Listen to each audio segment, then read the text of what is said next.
Yeah, I just got home. It's 20 after 6, August the 10th. And I need to mow. I need to clean, sweep, and I've got work to do.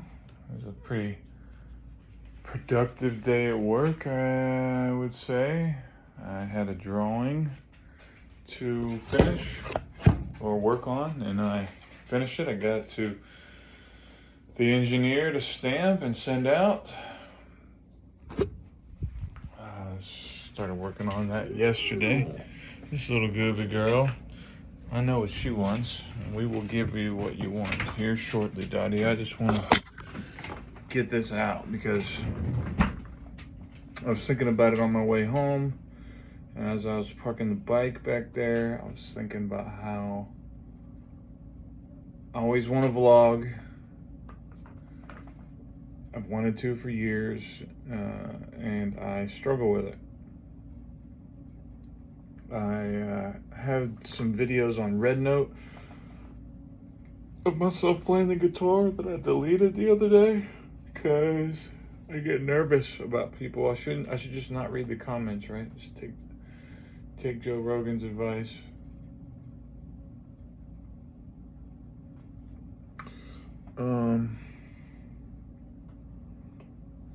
While I was working the day, I was listening to,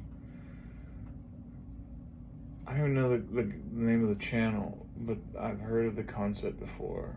I'm gonna call it, it's like the opposite of intelligence maxing, the idea of maximizing not thinking. And they were using Hamlet as an example, which, like in high school, I was exposed to, watched a play or two back in the day downtown. I didn't really pay attention to it, but now I kind of feel like I should revisit it. I guess Hamlet was thinking about killing his uncle, who he suspected killed his father, and he overthought it. Instead of just doing it, he just kept thinking about it until, I guess, his dying breath, his last breath, he finally did it. And there's looks maxing, there's dumb maxing, there's finance maxing, or whatever. I guess there's any. But I've been trying to kind of finance max to the best of my ability as of late. And I kind of feel like maybe I should dumb max. I've definitely been intelligence maxing to the best of my ability for a long time, making up for lost time, not paying attention in school like I could have. And now, I want to learn everything I can so that I can do the kind of work that I want to do, and make the kind of money I want to make.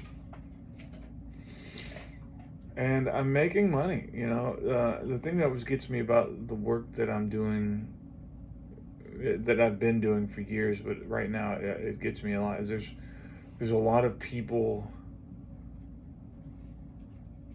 who wait on the work that I do. Like, my work leads to other people having work to do, so I got to get the drawings done. I got to get the drawings quality controlled, ready for production or whatnot. There's all these people that build the stuff, the people that cut the metal, the people that move the metal, the people that move the dirt. They're waiting on my drawings to get done for either the engineer to approve or just the system for the next stage of the process for them to perform the work they need to perform. And of course, there's company profits and customer satisfaction, delivering the services and products.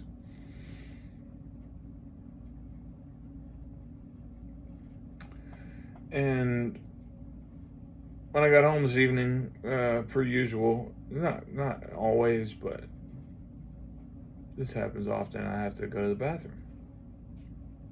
Like, as soon as I get home, it's just like, I like my toilets because I have bidets, The one at work is not nearly as pleasant of an experience. If you're used to having a bidet, you know what I mean? If you use a toilet without a bidet, it's like bathing with sand, you know, as if you want to take a shower with water, not sand. Who wants to take a shower with dirt? Be dirty afterwards. I want to be clean. So, you know, I'm sitting there on the toilet just now, and I get on YouTube even though I shouldn't. You know, I've got books sitting there. I should be looking at a book briefly, take care of my business, and go on my life. Let the dog out and stuff. Go out on an evening walk. But I made the mistake of putting a YouTube video on, and it was one of my favorite content creators, Vosh, or what's his real name? Ian, I guess. And I get why some people don't like him, but I generally enjoy his stuff. I genuinely and generally like. What gets me about him is how it will be like a video of his will be surprisingly good. You know, like he'll cover a topic that is a good topic. Oftentimes it's a really good topic, and then sometimes it's just a benign topic and the video is good. You know, either it's hilarious or it's informative. I don't generally enjoy like him interacting with the chat, you know, where he's like, oh, you guys are, you know, but it's like, dude, just, I mean, I know it's part of it, he's a Twitch streamer or whatever, but the video of his that I was playing earlier was about 2027 being projected to be like apocalyptically hot, the hottest year. Every year has been hotter than the last in my lifetime, pretty much. And I've been hearing for years about the heat energy that is going into our oceans. Our oceans acting as like a heat sink, right? All of the carbon dioxide we're producing, all of the heat energy that's expended as a byproduct of our industrial processes, our transportation, blah, blah, blah. Like that's all largely being dealt with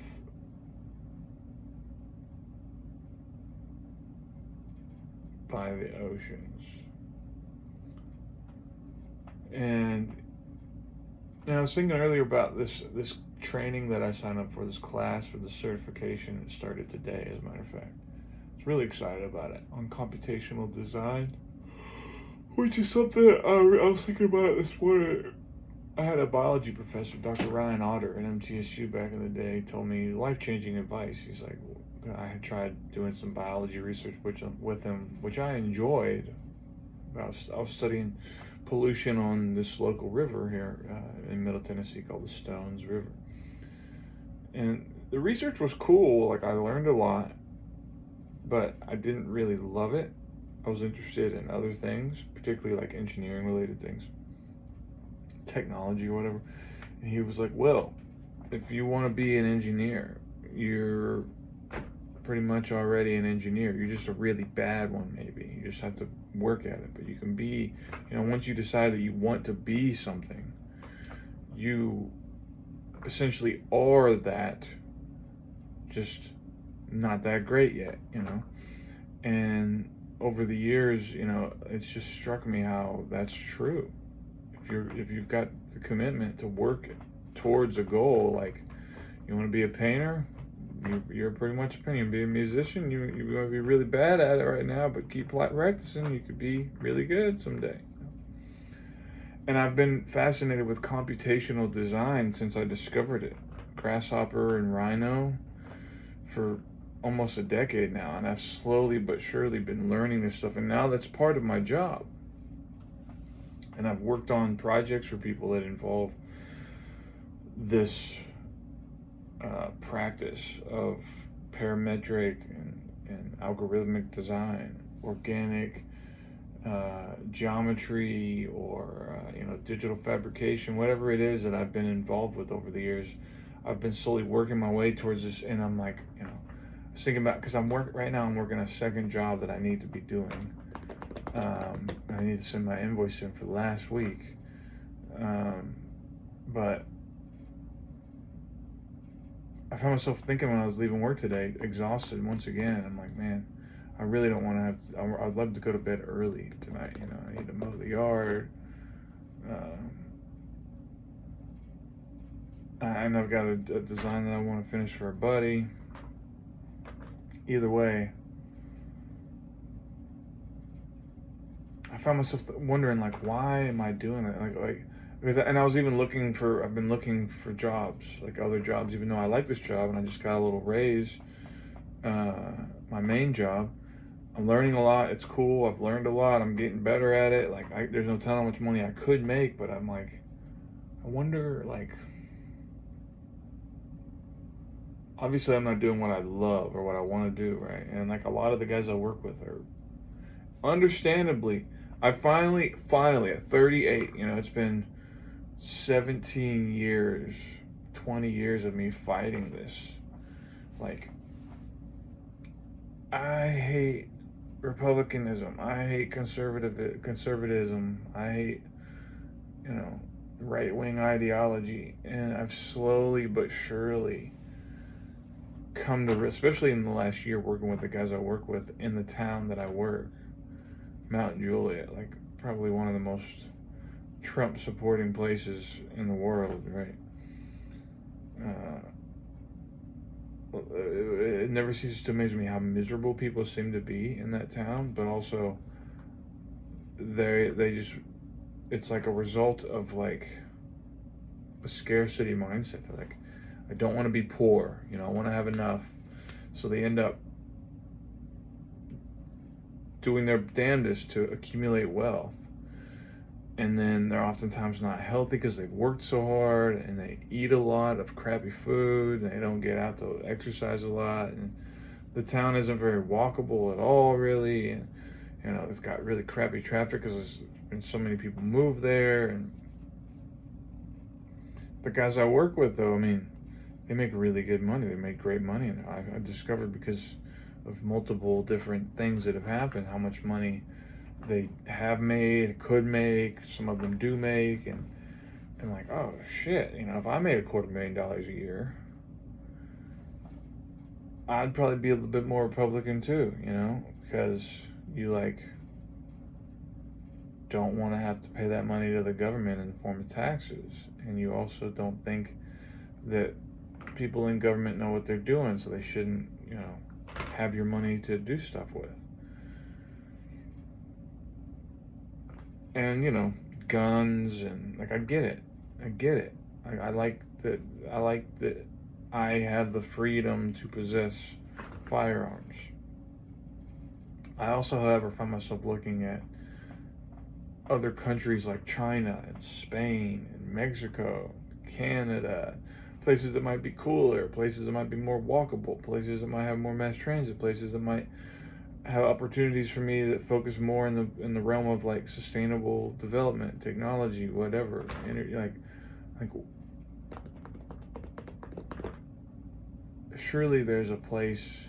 Like, and listening to that video by Vosh earlier, talking about how hot it's going to be, which, you know, I've known since I was in high school, but like, our current sitting president in America is like, oh, it's a hoax, which I also get why he would say, because these people are like, it's like the casino. They know that the casino is the whole jig is about to be up, so they're just trying to get as much as they can before closing time or whatever, before it all collapses. But the people that believe it, like my fucking father, people in my family, they're like, I don't know, man, you scientists just want to like steal people's freedom, which I also have come to get more and more. Like, it shouldn't be on fucking poor people to recycle our way out of global warming, you know, or the collapse of our natural systems. Like,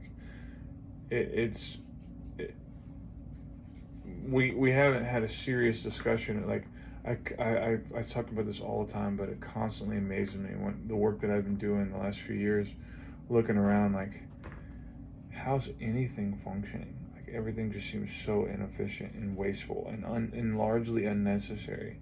Like I when I see traffic in the mornings and the evenings, I'm just like, this is what we're doing after hundreds and thousands of years of human history and progress and development. We're here doing this. This is the best we can do, you know? And it's like, you know, very few politicians, some are talking about this more and more, but there doesn't seem to be much discussion about, like, if any at all, reorganizing our system or our systems. Like, do we really need, like, how could somebody not win on a platform of, like, implementing a 3-day weekend minimum or a maximum 32-hour work week and, like, livable wages, universal health care, like, reforming our systems? Like, I get it, the people in power don't like that idea, but we are burying ourselves. We just keep digging this hole deeper because we refuse to look up and admit that, like, we're digging in the wrong place. And I get it. Like, how else are you gonna motivate people to do stuff, or, like, how else are you gonna have a functioning economy or the most, you know, the highest GDP in the world or whatever? But I don't know. That's what I want to. That's stuff I want to talk about. I want to share my work. I want to talk about this stuff, and I want to work towards more sustainable solutions. Like, in my dream scenario moving forward, I will develop my bricks, I will demonstrate them, I will build things with them, I will have a garden, greenhouse, I will develop, you know, I'll be building vehicle technologies, experimenting with those, designs, prototypes, and I will market my current designs and products and produce those and hopefully help other people do the same kinds of things, you know? Like, I don't want to do it all by myself, but that's for damn sure. But I do want to, like, own a home, and I wouldn't mind having a family if I feel like I can comfortably take care of them securely. But right now, I've got a dog, and that's more than enough. And hell, I hardly spend any time with her right now. I'm working 60, 70 hours a week. So anyhow,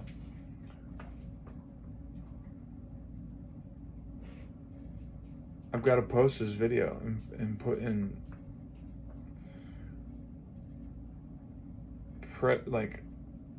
force myself. I have to keep posting and keep doing this kind of work about my work, because to me it's the easiest way to demonstrate who I am, what I can do, what I want to do, and recruit people to help me, you know? Like, I really believe people, like, I always find myself wondering, like, why don't I get calls back from folks at my university or any local university? People know who I am. They know what I want to do and what I can do. But I also get it because, like, I just recently feel like I've got my shit together, largely due to the generosity of my buddy who owns this house, who I need to call and thank. But I've also told him how I want to create content. So I feel like I need to do this before anything. And I told him years ago, he was like, yeah, I'll help you. And then I think he realized, like, this dude doesn't even have a real house to live in. So he rented me out this house at an awesome deal. And I've been, this girl wants to meet me at a bar. I'm supposed to work. But yeah, I don't want to work. I'd rather go out and meet her. I'd rather work for a little while and meet her for a drink. Anyhow, maybe that's my sign to end the video. I'll be back soon with more content. I'm quite confident. Don't let me forget. Hope you're doing well. Don't give up.